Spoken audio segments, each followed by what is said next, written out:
Alright, তো চলুন দেখে নিই আগামীকাল সেন্সেক্সের এক্সপায়ারিতে কীভাবে আমরা প্লে করব, মানে কোন কোন লেভেলে আমরা ট্রেড করব। আর এছাড়া আজকের মার্কেট কেমন ছিল, আজকে আমরা মার্কেটে ট্রেড নেওয়ার জন্য কোন কোন লেভেলের কথা বলেছিলাম, কোথায় কোথায় ট্রেড নেওয়ার কথা বলেছিলাম, কেমনভাবে ট্রেড নেওয়ার কথা বলেছিলাম, সব কিছু একদম ডিটেলসে বুঝবো। অলরাইট, তো চলুন শুরু করা যাক। তো নিফটি থেকে আমরা শুরু করছি। আমরা লাস্ট দুদিন ধরে কিন্তু ব্যাক টু ব্যাক বলে গেছি 25,900 লেভেল কিন্তু ভেরি ভেরি ইম্পর্টেন্ট একটা লেভেল। যদি প্রাইস এখান থেকে রেজিস্ট্যান্স পাই তো আমরা পুট কিনতে পারি, যদি এই লেভেলটাকে ভালোভাবে হোল্ড করে একটা ক্লিয়ার কাট ব্রেকআউট দেখাই দেন গিয়ে আমরা বাই করতে পারি। আদারওয়াইজ এই লেভেল থেকে কিন্তু আমরা সেলিংয়ের জন্য অপরচুনিটি খুঁজবো। মানে লোকেশন আমার কাছে ক্লিয়ার ছিল 25,900। এবার দরকার প্রাইস অ্যাকশন বা ক্যান্ডেল প্যাটার্ন অনুযায়ী কোনো কনফার্মেশন, যার উপর ডিপেন্ড করে আমরা পুট অপশন বাইং করবো। অলরাইট, তো অ্যাজ পার প্ল্যান যদি আমি 15 মিনিট টাইম ফ্রেমের উপরে যাই তাহলে ক্লিয়ার কাট দেখতে পাবো কি প্রাইস কিন্তু এই যে চারটে ক্যান্ডেল তৈরি করেছে, সবুজ ক্যান্ডেল আর রেড ক্যান্ডেল মিলিয়ে, ঠিক আছে, এই চারটে ক্যান্ডেলকে দেখুন খেয়াল করে একখানা ইভিনিং স্টার ক্যান্ডেলস্টিক ফর্মেশন তৈরি করেছে। আমরা জানি নর্মালি ইভিনিং স্টার কেমন হয়, ধরুন এটা সবুজ ক্যান্ডেল, এখানে রেড বা গ্রিন যে কোনো ক্যান্ডেল হতে পারে, দেন আবার একটা রেড ক্যান্ডেল। যদি রেজিস্ট্যান্সের কাছাকাছি এরকম প্যাটার্ন তৈরি হয় তাহলে সেই মানে ক্যান্ডেলস্টিক কে বলবো আমরা ইভিনিং স্টার ক্যান্ডেল। কিন্তু এখানে খেয়াল করে দেখুন দুখানা কিন্তু ডোজি ক্যান্ডেল টাইপের ফর্মেশন তৈরি হয়েছে 15 মিনিটের উপরে। তো দুখানাকে যদি আপনি একত্রে দেখেন তো দেখবেন অলমোস্ট এর কাছাকাছি কিন্তু প্যাটার্নটা কনফার্ম করেছে। তো একদম লোকেশন আমার কাছে ক্লিয়ার ছিল 25,900। তার কাছে একটা বিয়ারিশ ক্যান্ডেলস্টিক কনফার্মেশনও পেয়ে গেছি। দেন কী করলো, দেন কিন্তু একটা প্রাইস একটা বড় রেড ক্যান্ডেল তৈরি করার পর প্রথমে তার 50%-এর কাছাকাছি গিয়ে একটা পুল ব্যাকও মারার চেষ্টা করেছে। যদি এইসব জায়গাও আপনি ট্রেড নিতেন স্টপ লস আপনার কাছে ছোট হয়ে যেত। এই ক্যান্ডেলটা কমপ্লিট হওয়ার পর ইমিডিয়েট পুট কেনা যায় না, কারণ এত বড় ক্যান্ডেল দেখলে আমি যদি পুট কিনতে যাই স্টপ লস আমার কাছে বড় হচ্ছে, কিন্তু যখনই প্রাইস আপনাকে একটা পুল ব্যাক দিল মানে রিলিফ করলো তখনই কিন্তু এখানে ইজিলি পুট অপশন বাইং করলে ছোট্ট এসএল লাগিয়ে ভালো একটা টার্গেট পাওয়া যায়। মানে আমরা যে লোকেশনের কথা কালকের ভিডিওতে ক্লিয়ার কাট বলেছিলাম সেই লোকেশন থেকে কিন্তু প্রাইস আমাদের রিওয়ার্ড করেছে। অলরাইট, তো এবার চলুন দেখে নিই যে আগামীকাল কীভাবে আমরা ট্রেড করব, তার সাথে সেন্সেক্সের এক্সপায়ারি কেমন যাবে। আগে নিফটি থেকে আমরা শুরু করি।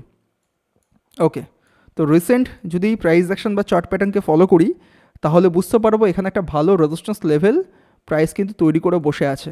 ওই যেটা বলছিলাম 25,900 লেভেল থেকে 950 লেভেল আপনি মেনে চলতে পারেন। তো এই জোনটা কিন্তু প্রাইসের কাছে একটা ভালো রেজিস্ট্যান্স লেভেল। ওকে, আমি ভালো করে মার্ক করছি। আচ্ছা, 25,900 থেকে শুরু করে 25,923 লেভেল, ঠিক আছে, এটা রেজিস্ট্যান্স। অ্যান্ড সাপোর্টের কথা বলা হয় তাহলে দুদিন ধরে দেখুন একই লেভেলে কিন্তু প্রাইস সাপোর্ট নিয়েছে, তাই না। সাপোর্টটাকে ধরুন আমি কালার চেঞ্জ করে গ্রিন করে দিই, আর উপরেরটা যেটা আছে রেজিস্ট্যান্স রেড। তো কেমনভাবে আমাদের ট্রেড করা উচিত হবে, যখন এই দুটো লাইন আমরা খুঁজে পেলাম আমাদের ট্রেড করা কিন্তু খুব ইজি হয়ে গেল। আমরা জানি 3 রকমের ওপেনিং হতে পারে। এক, ফ্ল্যাট। তো ফ্ল্যাট ওপেন হওয়ার পর যদি সাপোর্টটাকে ভাঙে তাহলে আমরা পুট অপশন কিনবো, ক্লিয়ার। আর যদি ফ্ল্যাট ওপেন হওয়ার পর একটু সময় নিয়ে ভালো একটা ডাব্লিউ প্যাটার্ন বা ভালো একটা বেস ফরমেশন তৈরি করে কোনো বুলিশ প্রাইস অ্যাকশন তৈরি করতে চাই, তারপর কনফার্ম নিয়ে আমরা সেখানে কল অপশন বাইং করতে পারি। মানে ফ্ল্যাট ওপেন হওয়ার পর যদি ইমিডিয়েট একটা ভালো ক্যান্ডেলে ব্রেকডাউন দেখায়, ছোট্ট এসএল খুঁজে পাই, দেন আমরা পুট অপশন ইমিডিয়েট বাই করতে পারি।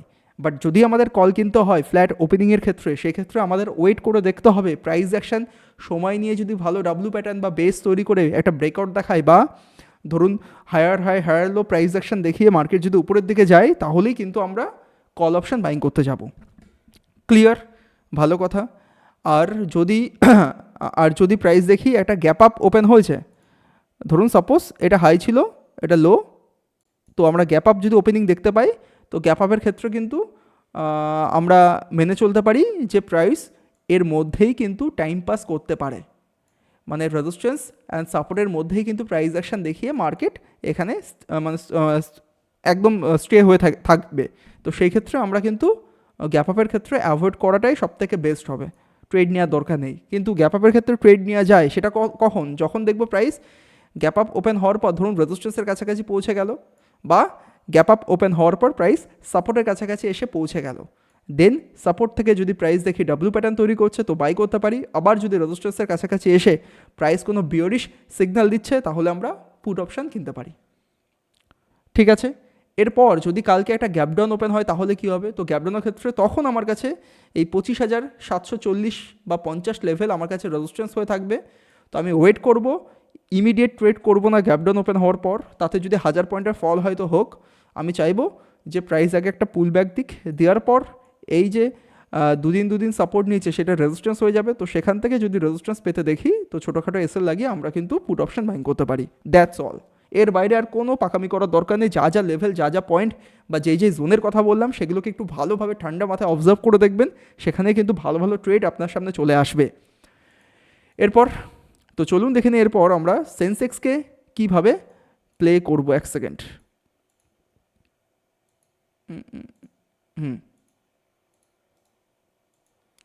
তো সেন্সেক্সকে যদি আমরা প্রথমে 30 মিনিট টাইম ফ্রেম থেকে ভালোভাবে চার্টটাকে বোঝার চেষ্টা করি তাহলে কি দেখতে পাবো? তাহলে দেখতে পারবো এই টোটাল জোন কিন্তু একটা সাপোর্ট ছিল, তাই না? যেটা কিনা আজকে সাপোর্টটাকে ব্রেকডাউন করে ক্লোজিং দিয়েছে। তো এখানে যদি আমরা পুট কিনি, ইমিডিয়েট কিন্তু সাপোর্ট আবার চলে আসছে। তার মানে সেরকমভাবে কোনো স্পেস নেই ট্রেড নেওয়ার জন্য। এছাড়া যদি উপরের দিকে যাই, উপরের দিকেও ব্যাক টু ব্যাক রেজিস্ট্যান্স তৈরি করে প্রাইস বসে আছে, সেই ক্ষেত্রেও ভালো কিছু প্রাইস অ্যাকশন বা ফরম্যাট তৈরি হচ্ছে না। তো সব থেকে ভালো সেন্সেসকে কালকের দিনে অ্যাভয়েড করুন। যতই এক্সপায়ারি থাকুক, প্রাইস অ্যাকশন যতক্ষণ না ক্লিয়ার হচ্ছে ততক্ষণ ট্রেড নেওয়ার দরকার নেই। তো অ্যাভয়েড করাই বেটার হবে। শুধু ট্রেড করতে হলে আমরা যেটা বললাম নিফটি 50কে একটু ফলো করুন, যা যা জোন বা যে লেভেলের কথা বললাম সেইভাবে ট্রেড করা যেতে পারে। আশা করছি কালকে কিভাবে কাজ করবেন, প্রত্যেকটা পয়েন্ট, প্রত্যেকটা লেভেল পুরোপুরি ক্লিয়ার আছে। তো যদি ভিডিওটা ভালো লেগে থাকে তাহলে প্লিজ ভিডিওটাকে লাইক, শেয়ার, কমেন্ট করে দিন। আর আমাদের চ্যানেলে নতুন হয়ে থাকলে চ্যানেলটাকে সাবস্ক্রাইব করতে ভুলবেন না। দেখা হচ্ছে কালকে। Good bye.